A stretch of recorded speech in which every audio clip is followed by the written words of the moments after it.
As máscaras protectoras e o xel hidroalcohólico xa son omnipresentes nas nosas vidas e hoxe non faltaron na volta á actividade do mercado ambulante de Cambados. Contratamos a 5 gardas de seguridade que están nos accesos do mercado, están repartindo mascarillas e xel. Calquera persona que entra no mercado ten que botar xel nas mans e ten que levar mascarilla.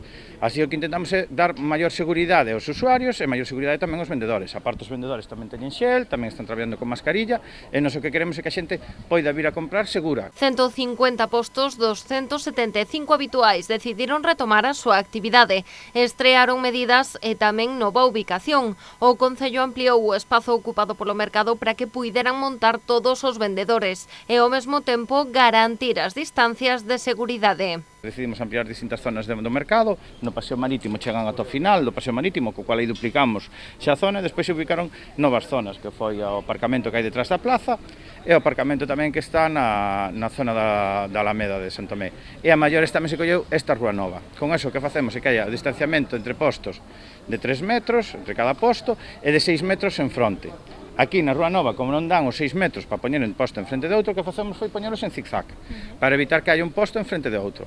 E así hai máis amplitud, máis espacio para que a xente haya máis distanciamento social. Moitos cambadeses e visitantes aproveitaron a volta do mercado para facer as súas compras, un ambiente que conseguiu calmar en gran medida os desencontros entre os ambulantes e o Concello de semanas anteriores polo cambio de ubicación. Que era unha ubicación temporal, nós o que estamos intentando é buscar solucións ás distintas situacións que nos atopamos. Fai 15 días estábamos noutra fase, había outros criterios de seguridade, estábamos antes era o 25% de aforo, era de 30%, cada día que pase vai ir cambiando, que temos que adaptarnos ao Concello ás distintas situacións na que nos atopamos e intentar facer o mellor posible para os veciños de Cambados que estén máis seguros e que funcione o mellor posible. Para o Goberno local, a seguridade dos compradores e dos vendedores é o obxectivo principal e o modelo escollido parece que convence. De feito, municipios da contorna, como é o caso do Grove, estudan aplicalo nos seus mercados.